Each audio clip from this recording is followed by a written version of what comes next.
Alright, so today we're going to take a look at one of my favorite figures in my entire collection. That's right, not just one of my favorite Terminator figures, not just one of my favorite T2 figures. Out of all the figures I own, whether it be NECA, McFarlane, Mezco, Hot Toys, this is seriously one of my all-time favorites. I mean, I think there's a reason for that. There's just so much going on with this figure from head to toe, and that's why I love it so much. It's the T-1000 Pescadero Hospital by NECA. It was manufactured in 2010, and it was literally the first one that I picked up out of the entire series. I wasn't going to collect every one of them. I had to have him. I had to have my collection. At the time, I wasn't collecting Hot Toys yet. So I added him, and I haven't been more happy in years. Attention to detail, everything is great. Now, I got mine on eBay years after it was actually produced. I wasn't able to get it in a store or anything like that. You can still find them on eBay. They go for a pretty penny. This guy right here, I paid a little over $40. He ended up being worth it. It's very well manufactured, so why don't we go ahead and take a closer look. Now here you have him right in his packaging. Oh my god, look at him. Oh, it's just so beautiful. How could you not, like, if you saw that on a shelf, how could you not buy it? You can't. Obviously, one of my favorite scenes ever is when he gets his head blown in half. Man, when I was a little kid and that happened, that completely and totally rocked my entire world. So, obviously, you see that, you can't pass it up. And here you see how I display him, because it's awesome to have him in an action sequence. At the bottom, you'll see that I keep the head there. Now, this is the head that originally came on the figure. I switched him out because the second head is obviously better. But it was not easy. My fear was that the split head was a little bit too flexible, and I was worried I might snap it in half. So the best advice I can honestly give is that divot in the middle of the head, put your thumb in there, ease it back and forth to kind of loosen the hole so it'll go on there. Or if you can find a pencil, the end of a pencil or anything, maybe metal, that you can stick in there to shimmy back and forth to open the hole a little bit, and then just push that right down on there. Once it's on, real easy to deal with, and it looks awesome. Especially if you're going to display it with the other figures. And how can you not collect the Terminator NECA series line? It's one of the best things they've ever done. On the bottom, obviously, you have the manufacturing dates. This figure was done in 2010, so more recent than not. The paint job's still good. There wasn't a lot of stickage to the joints, which I was really happy about. A lot of the older figures definitely have that. This is definitely one of my favorite parts about it. Look at that.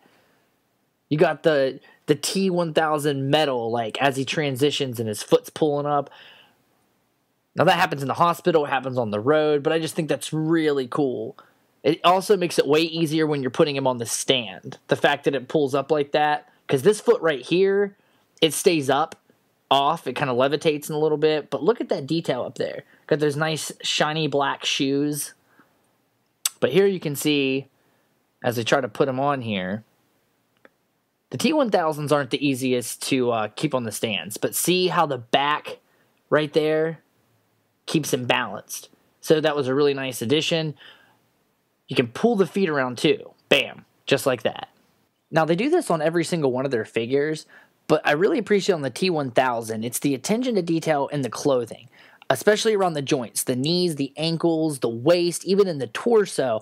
They've done a really great job at making it look very natural. And on a 7-inch figure scale with, plasters and moldings that are hard, to make it look like fiber, that's great.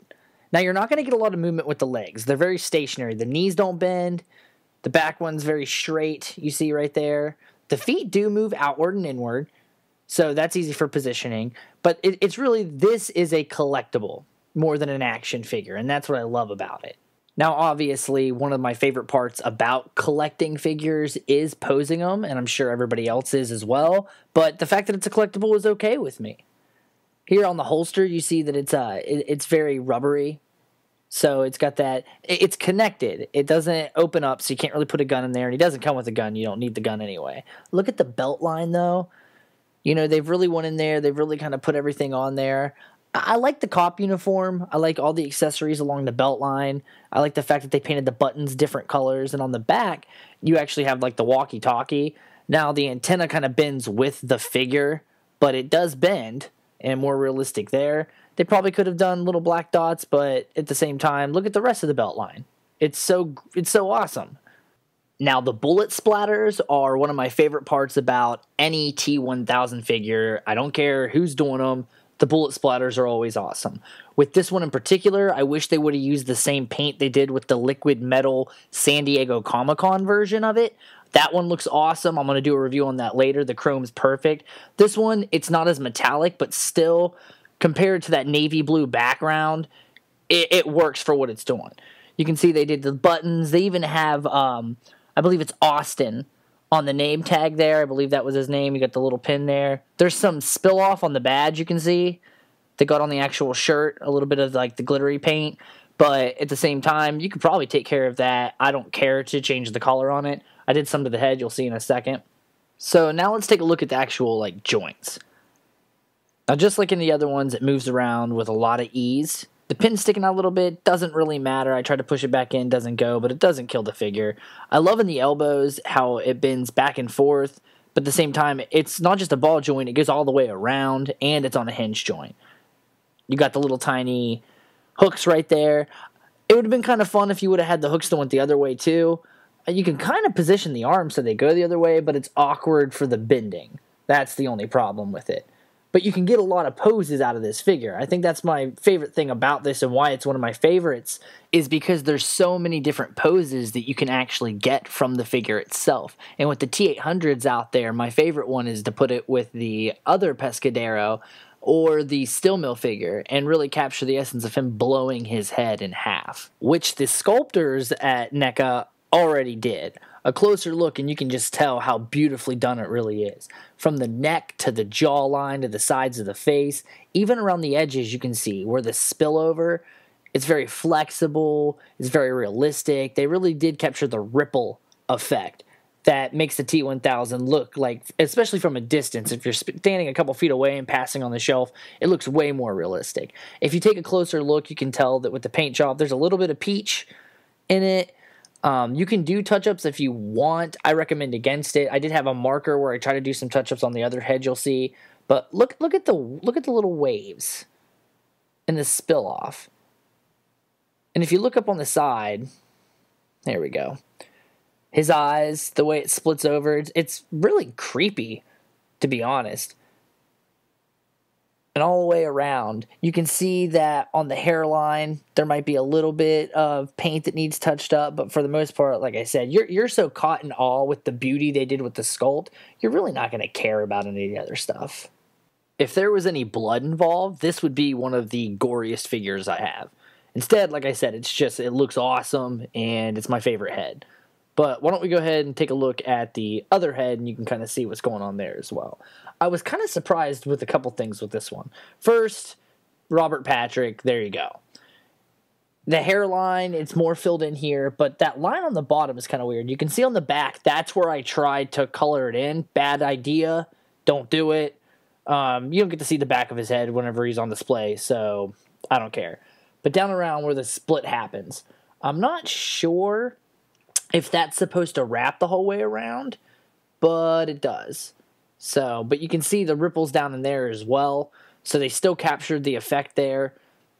The only problem that I really have with it at all would probably be right there where I had to color it in because it was very peach.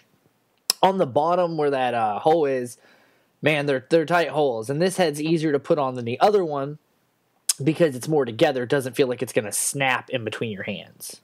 And so there you go. That's my favorite figure in the entire line. Right now, you can find him on eBay. You're not really going to find him in stores anymore. He's one of the more expensive figures to find, pretty much because he's awesome looking. This one, the Battle Damage T-800, the endoskeletons, the cooler looking figures tend to go for more now. So you can find them. It depends on how the seller views it. On eBay, really, you can find people that don't know what they have, but for the most part, if you see a low price, check the shipping and handling. More than likely, it's from Australia, it's from China, it's going to be a hefty fee. But like I said, sometimes you find people that just don't know what they have, or people that have damaged packaging that will sell it to you for very, very cheap. I'll have more Terminator videos up in the next couple weeks leading up to the debut of Genesis, so just stay tuned. Check in at Twitter, at Culture the Kid, check in at Facebook, check in on our YouTube channel, and obviously subscribe if you'd like to check in consistently.